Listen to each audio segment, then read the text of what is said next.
Auf unserem Weg durch Deutschland sind wir in der Stadt Duderstadt angekommen. Duderstadt liegt im Süden von Niedersachsen, direkt an der ehemaligen Grenze zwischen der Bundesrepublik und der DDR, etwa 100 Kilometer südöstlich von Hannover. Duderstadt, eine Fachwerkstatt. Etwa 600 Fachwerkhäuser gibt es hier. Die Stadt gehört zu den schönsten Fachwerkstätten in Deutschland. Das ist übrigens das Rathaus, eines der ältesten in Deutschland. Geparkt haben wir bei unseren Besuchen in Duderstadt auf dem Sternparkplatz. Der liegt direkt neben der Fußgängerzone. Duderstadt liegt in der Region Eisfeld, genauer im Untereisfeld. Das liegt zum größten Teil in Niedersachsen, ein kleiner Teil in Thüringen. Das Obereisfeld liegt in Thüringen und Hessen. Beiden Teilen gemeinsam ist, hier ist man katholisch. Rund 70% der Bevölkerung ist katholisch. Duderstadt hat so um die 20.000 Einwohner. Das ist der Stadtkern, die Altstadt.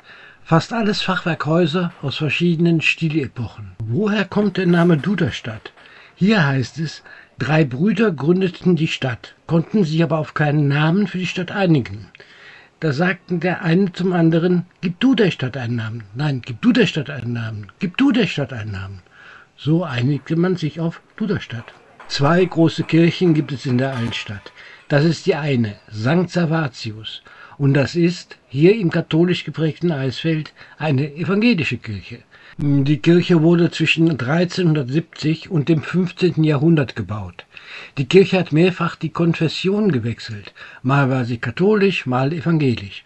Seit 1816 gehört sie der evangelisch-lutherischen Kirche. Wir sind hier reingegangen, um uns ein Fenster anzusehen. Zum 400-jährigen Jubiläum der Reformation, das war 1917, wurde dieses Fenster eingebaut, das Lutherfenster. In der Mitte, das ist Luther mit der Bibel. Die kleineren Bilder, das sind Stationen aus seinem Leben. Sehr schön. Das ist die Hauptstraße durch die Altstadt, heute Fußgängerzone, die Marktstraße. Und hier an der Marktstraße, da steht ein wirklich prächtiger Bau. 4 Geschosse. Und oben ein zweistöckiges Zwerchhaus. Duderstädter Baukunst vom Feinsten. Das war mal das erste Haus am Platz. Ein Hotel. Heute ist unten drin ein Restaurant. 1698 wurde es gebaut. Das war das Hotel zur Tanne. Hier hat sogar mal Goethe übernachtet. Damals war er auf seiner Harzreise. Der Harz ist ja nicht weit weg von Duderstadt. Wir sind hier in der unteren Marktstraße. Die Kirche St. Servatius heißt auch Unterkirche. Das ist der Wiedervereinigungsbrunnen, eine Brunnenskulptur. Ein Mann und eine Frau begegnen sich, berühren sich aber nicht. Sie haben aber den Wunsch, sich in die Arme zu fallen. Im Mittelalter floss die Breme durch Duderstadt, und zwar hier entlang der Marktstraße. Heute fließt sie unterirdisch in einem Kanal. Und sie speist diese Rinne. Das ist Wasser aus der Breme. Die Rinne erinnert an den Bach, der durch Duderstadt floss. Wie alt ist Duderstadt eigentlich? Im Jahre 927 soll es hier schon einen Hof gegeben haben.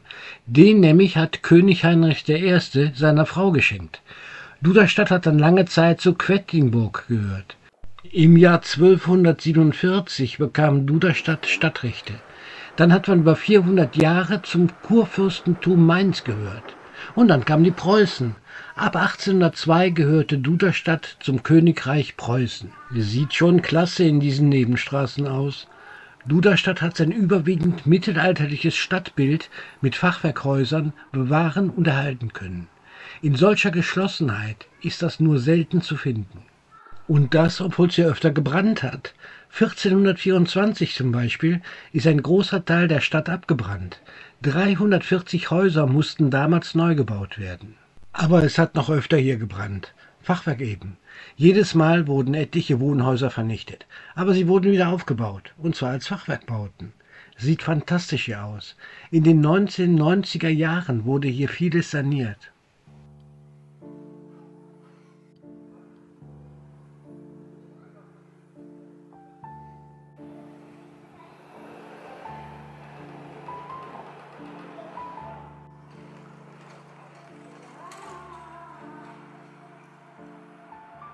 Das ist das Wank'sche Haus.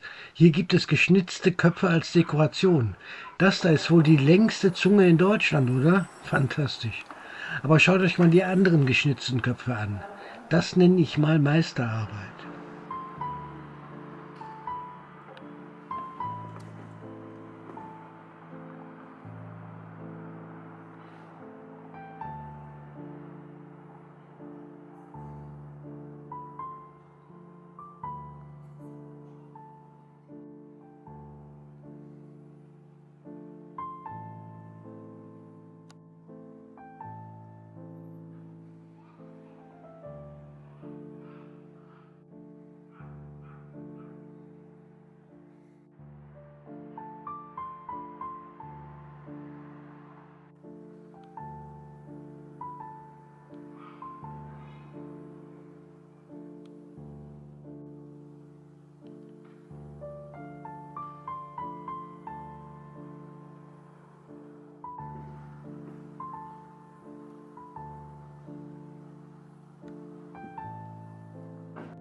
Das Rathaus von Duderstadt, sieht das nicht toll aus?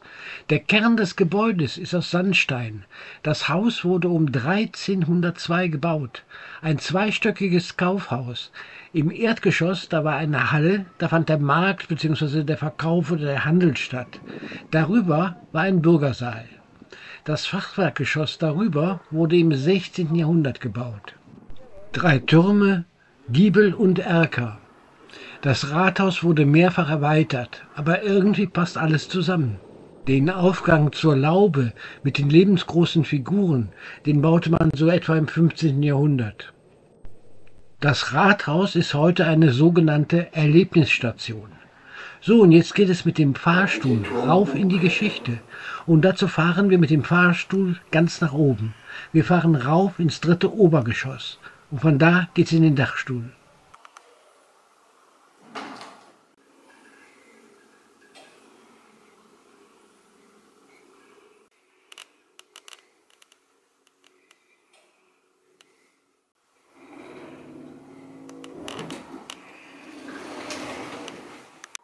So, jetzt sind wir oben. Man kann hier das Obergeschoss nur teilweise betreten, denn hinter dieser Tür lebt eine Fledermauskolonie. Die kann man hier beobachten. Es gibt Kameras drin und hier draußen gibt es einen Monitor. Und es wird ein Film eingespielt. Hier kann man Aufnahmen sehen, wie die Fledermäuse nachts draußen unterwegs sind. So, jetzt kann man noch rauf auf einen der Türme. Von oben, da kann man über die Dächer der Stadt sehen. Mal gucken, ob der Aufstieg sich lohnt. Da sieht man die andere große Kirche von Duderstadt, Sankt Cyriakus, der sogenannte Eisfelder Dom, die Oberkirche. Man kann relativ weit gucken. Da hinten muss irgendwo die Grenze zur DDR gewesen sein.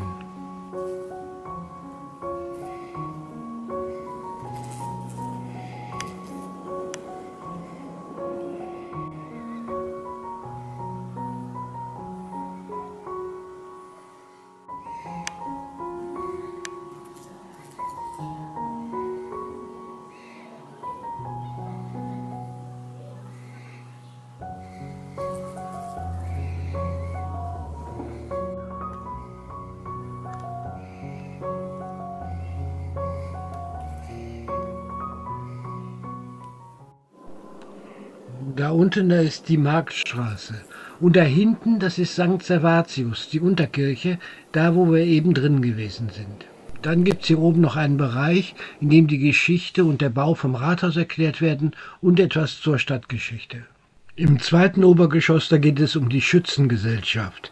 Die spielt hier in Duderstadt nämlich eine größere Rolle. Die Schützen, die sind ja im Mittelalter entstanden aus Bürgerwehren. In Duderstadt haben sie zum Beispiel in den Thüringer Kriegen die Stadt verteidigt und sie haben hier ein Stadttor bewacht. 1302 haben diese Schützen zum ersten Mal ein Schreiben und Königsschießen durchgeführt. 1302, das gilt damit als Gründungsjahr der Schützengesellschaft von Duderstadt. Und die Schützen feiern ihr Schützenfest. 1803 stehen 100 Zelte auf dem Festplatz in Duderstadt. Ja, ums Feiern und die Bräuche, da dreht es sich hier in der Ausstellung. Der Anreischke, das ist das Wahrzeichen Duderstadts. Der historische Anreischke soll ein Festungsbaumeister gewesen sein, der um 1500 die Arbeiten am Wall leitete. Die Bauern mussten Frondienste für ihn leisten und sie wurden von dem strengen Anreichke angetrieben.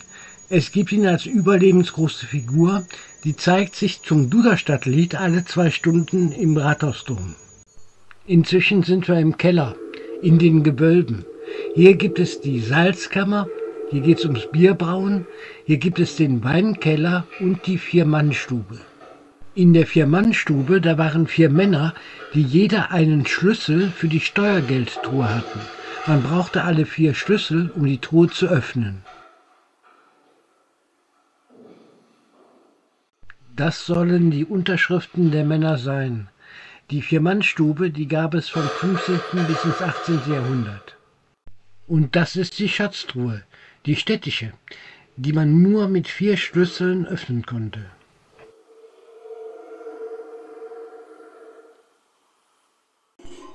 Und das ist die Folterkammer. An den Wänden Folterinstrumente. Hier wurde das Gesindel zur Wahrheitsfindung der peinlichen Frage unterzogen.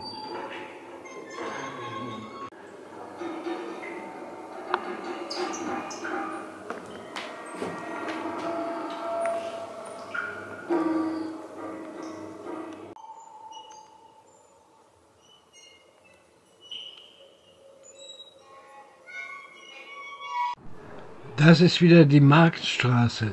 Wir gehen jetzt Richtung Oberkirche, Richtung Eisfelder Dom.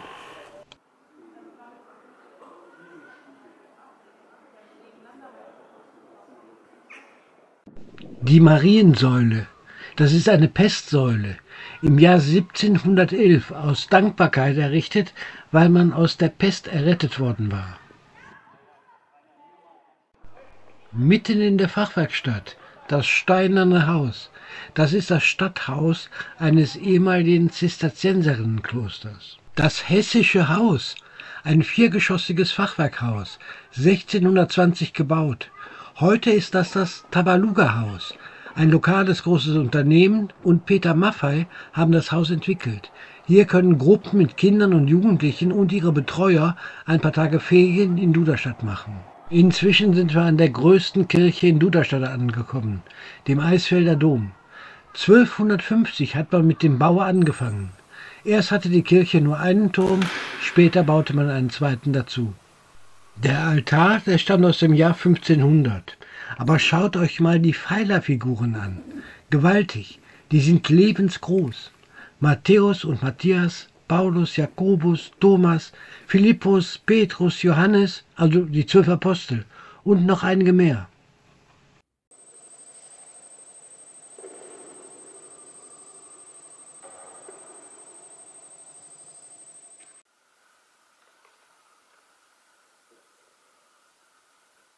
Dann gibt es hier noch Prozessionsstangen. Die zeigen die Schutzpatrone der Zünfte. Die Prozessionsstangen werden bei Prozessionen mitgenommen. Das ist jetzt die Straße neben der Marktstraße. Herrliche Fachwerkhäuser, überall. Alle Stilepochen sind dabei. Renaissance, Gotik und Barock.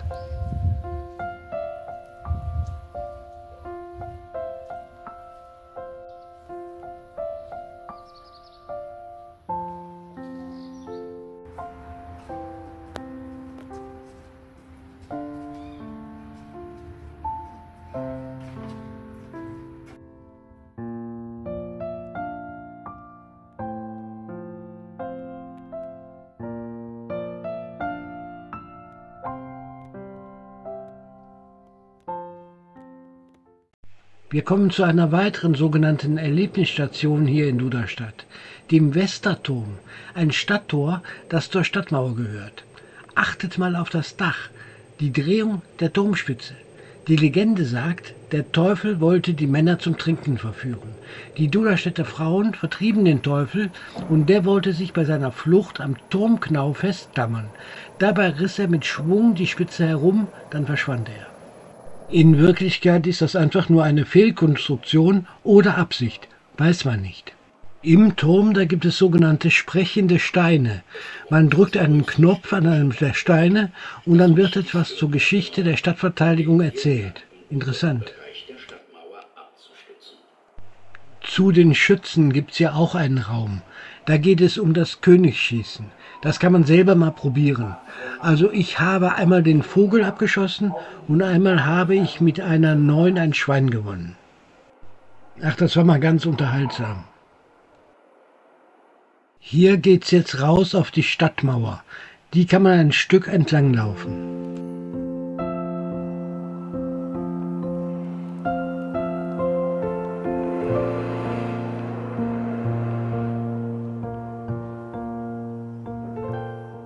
Das ist das Georgtürmchen. Drinnen gibt es Geschichten zu hören. Da geht es um die Frauenhäuser im Mittelalter und um die Arbeit des Henkers. Sehr interessant.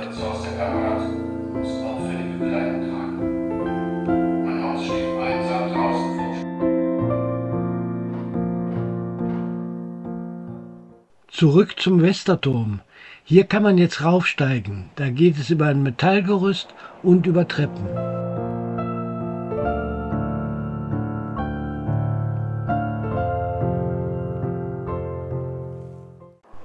Das WC im Mittelalterturm.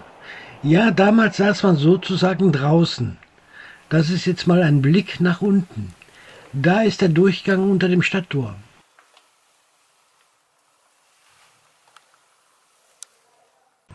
Und das hier, das ist die Gegenaufnahme. Von unten nach oben. Über Treppen geht es jetzt nach ganz oben. Der Boden hier oben ist der Hammer. Man kann durchgucken und da sieht man die Treppe und die Konstruktion.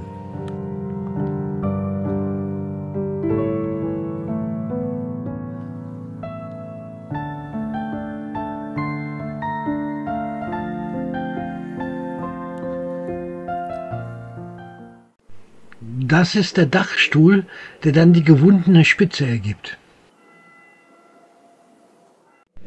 So sieht die Stadt aus dem Turmfenster aus. Auch nicht übel die Aussicht.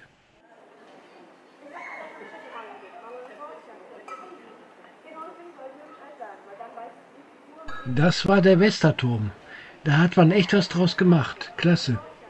So, da fließt die Breme in ihrer Rinne. Duderstadt im Eisfeld in Niedersachsen. Mittelalter-Feeling. Eine hübsche Altstadt. Lohnt sich. In diesem Sinn, tschüss.